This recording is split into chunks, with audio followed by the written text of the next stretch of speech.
तो इसमें हमारे पास क्या क्या रिक्वायरमेंट्स चाहिए हमारे को, जो रेजिस्टेंस कम्बिनेशन है वो सीरीज़ का, रेजिस्टेंस कम्बिनेशन पैरेलल का, और इसको ऑपरेट करने के लिए एक वोल्टेज, और इनके पैरामीटर्स और ड्रॉप को नोट करने के लिए वोल्टेज और करंट।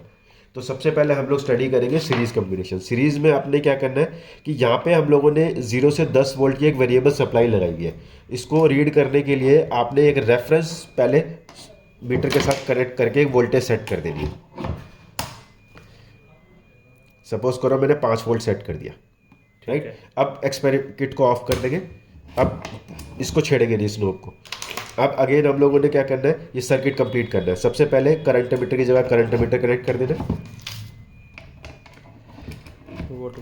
अब वोल्ट मीटर को आपने तार लेके हाथ में रख लेना अभी। अब हम लोग चेक करेंगे पहले V1 यानी कि वोल्टेज अक्रॉस R1, फिर वोल्टेज अक्रॉस R2, फिर वोल्टेज अक्रॉस R3 और फिर टोटल। तो ये सीरीज कॉम्बिनेशन क्या बनेगा, V1 plus V2 plus V3 is equal to total V। Let's see, अभी आपका ये करंट आ रहा है, that is the voltage C approximate 1 volt V1, that is 1.8, तो यानी कि 2.8 वोल्ट हो गया, दैट इज 2.2, यानी कि ऑलमोस्ट आपका 5 वोल्ट हो गया। 5 वोल्ट हो गया। देखिए रिजल्टेंट आपकी 4.9 आ रही है, तो हमने 5 वोल्ट सेट करी थी। तो first part of series combination is proved, right. Similarly आप दूसरी वोल्टेज के लिए रिपीट कर लीजिए। सपोज कीजिए मैंने कोई दूसरी वोल्टेज का कॉम्बिनेशन रख दिया, सपोज कीजिए मैंने 7 वोल्ट के लिए कर दिया। फिर यही प्रोसीजर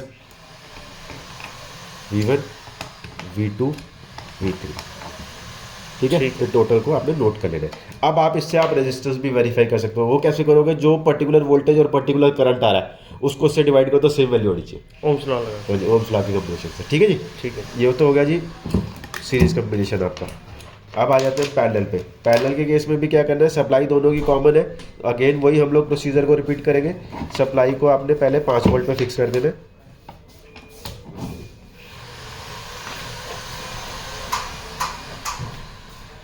ठीक है।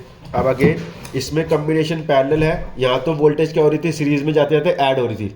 अब इसके केस में क्या होगा, इसके केस में सिर्फ करंट वेरी करेगा, वोल्टेज के अंदर ज़्यादा ड्रॉप आपको नहीं मिलेगा क्योंकि वोल्टेज फिक्स रहेगी। सी, अब यहाँ पे आप लगा सकते हो उसके पैरेलल में वोल्ट मीटर भी, आपको पता लग जाएगा कि वोल्टेज तो वही रहेगी। ये देखिए वोल्टेज आपकी 5 है, अभी करंट आपका 0 है। जैसे ही आपने स्विच S1 ऑन किया, वोल्टेज वही है, करंट के अंदर आपका आ गया 10 मिली एम्पेयर। सिमिलरली सेकंड के लिए करा, हल्का सा वोल्टेज ड्रॉप हुआ और ये आ गया आपका 40 के रेस्पोंड में। तो यानी कि इस पर्टिकुलर रेजिस्टेंस से पर्टिकुलर करंट बिल्डअप हुआ। हमेशा पैरेलल में करंट जनरेट होता है, करंट ही वेरीफाई होता है, और सीरीज के केस में हमेशा वोल्टेज ही वेरीफाई होती है। That's it, thank you.